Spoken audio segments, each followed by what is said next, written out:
Assalamualaikum warahmatullahi wabarakatuh. Kembali lagi bersama saya Anggi Nuraisah dari kelas 12 MIPA 4. Video kali ini saya akan membahas tentang instrumen digital.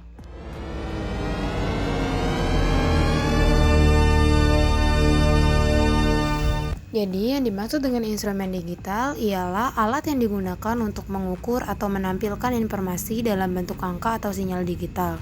Informasi ini direpresentasikan sebagai serangkaian angka 0 dan 1 yang kemudian diolah dan ditampilkan pada layar digital. Nah, antara instrumen digital, jaringan, dan sinyal adalah konsep yang berbeda namun saling terkait. Instrumen digital menghasilkan atau mengolah informasi digital yang dapat ditransmisikan melalui jaringan dalam bentuk sinyal digital.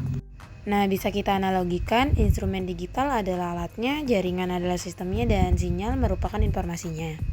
Dan berikut merupakan contohnya seperti timbangan digital, termometer digital, dan multimeter digital. Nah, berikutnya yaitu sistem elektronika. Sistem elektronika ini merupakan rangkaian atau perangkat yang menggunakan komponen elektronika untuk menjalankan fungsi tertentu.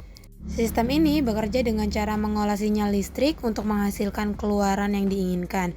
Keluaran ini bisa berupa informasi, energi, ataupun tindakan mekanis. Sistem elektronika terdiri dari berbagai komponen antara lain yaitu komponen pasif dan komponen aktif. Yang dimaksud dengan komponen pasif yaitu komponen yang tidak memerlukan daya eksternal atau daya dari luar untuk beroperasi, contohnya resistor, kapasitor, dan induktor. Sedangkan komponen aktif membutuhkan atau memerlukan sumber daya eksternal untuk beroperasi, contohnya dioda, transistor, dan IC integrated circuit. Sistem elektronika ini dapat dibedakan menjadi dua jenis, yaitu sistem analog dan digital. Analog mengolah sinyal yang bersifat kontinu atau berkelanjutan, dan digital mengolah sinyal yang bersifat diskrit terputus-putus. Contoh analog yaitu sinyal suara dan juga sinyal video, sedangkan digital yaitu data komputer. Selanjutnya yaitu semikonduktor. Semikonduktor merupakan bahan yang memiliki sifat konduktivitas listrik di antara konduktor dan isolator. Sederhananya, semikonduktor bisa mengantarkan listrik dalam kondisi tertentu, tetapi juga bisa menahan aliran listrik dalam kondisi lainnya. Sifat unik semikonduktor inilah yang membuatnya menjadi komponen krusial dalam berbagai perangkat elektronik modern. Kemampuan semikonduktor untuk mengontrol aliran listrik memungkinkan terciptanya komponen-komponen seperti dioda, transistor, dan IC integrated circuit. Berikut merupakan jenis-jenis semikonduktor, yaitu intrinsik dan ekstrinsik. Intrinsik itu semikonduktor murni yang tidak mengandung zat pengotor. Sedangkan ekstrinsik yaitu semikonduktor yang telah ditambah zat pengotor atau doping. Nah, ekstrinsik ini terdapat dua tipe, yaitu tipe N dan tipe P. Untuk tipe N yaitu mengandung kelebihan elektron bebas, sedangkan tipe P kekurangan elektron atau hole. Selanjutnya itu prinsip gerbang logika.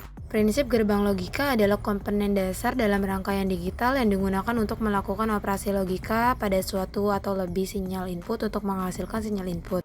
Gerbang logika merupakan fondasi dari semua perangkat elektronik modern, termasuk komputer, smartphone, dan berbagai alat elektronik lainnya. Prinsip kerja gerbang logika yaitu bekerja berdasarkan prinsip aljabar bawaan, yaitu sistem matematika yang hanya menggunakan nilai benar yaitu 0 dan juga 1. Nilai 0 merepresentasikan salah atau rendah, sedangkan nilai 1 merepresentasikan benar atau tinggi. Untuk selengkapnya mari kita lihat tabel kebenaran.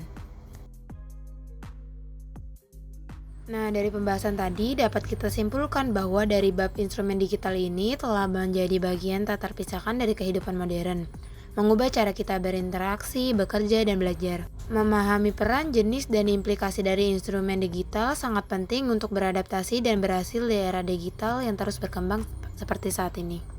Segitu dulu untuk materi hari ini. Wassalamualaikum warahmatullahi wabarakatuh.